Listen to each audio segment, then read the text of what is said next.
పప్పు అరటికాయ అన్నమాట. పెసరపప్పుతో చేశాను. ఇప్పుడు అరటికాయతో మనం కూరని, బజ్జీలని అన్ని రకాలు చేసుకుంటాం కదా. ఇలా పప్పులో వేసుకుంటే చాలా బాగుంటుంది. పెసరపప్పు అనేది తీసుకున్నాను. మీకు కావాలంటే కందిపప్పు కూడా చేసుకోవచ్చు.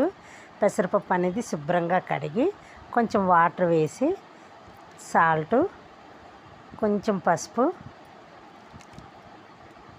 కోసి ఉంచుకున్న అరటికాయ ముక్కలు, పులుపు కోసం చిన్న చింతపండు అనమాట వేసి 3 విజిల్కి పెట్టుకోవాలి. 3 విజిల్కి పప్పు అనేది బాగా మెత్తగా అవుతుంది. దీన్ని బాగా మెదుపుకోవాలి. ఎప్పుడైనా మనకి పెసరపప్పు అనేది రుచిగా రావడం కోసం పెసరపప్పు వేయించి మనం పప్పు అనేది వండుకుంటే టేస్ట్ అనేది చాలా బాగుంటుంది.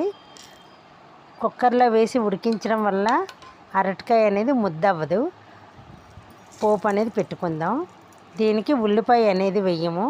వెల్లుల్లిపాయ, పచ్చిమిర్చి, ఎండుమిర్చి, పోపులు, జీలకర్ర, కొంచెం ఇంగువ అనేది వేసి బాగా వేగనివ్వాలి. వేగిన దాంట్లోనే ఉడికించిన పప్పు కూడా వేసుకొని ఇందులోనే కొంచెం సాల్ట్ అనేది వేసుకోవాలి. వేసి కొంచెం కారం, కొంచెం ధనియాల పొడి కూడా వేసాను అనమాట. వేసి మీకు పప్పు లూజుగా కావాలంటే కొంచెం వాటర్ అనేది వేసుకోవచ్చు.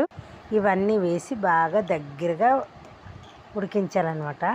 టేస్ట్ అయితే చాలా బాగుంటుంది. పెసరపప్పు చలవ చేస్తుంది. అరటికాయ అనేది ఫైబర్ ఉంటుంది కాబట్టి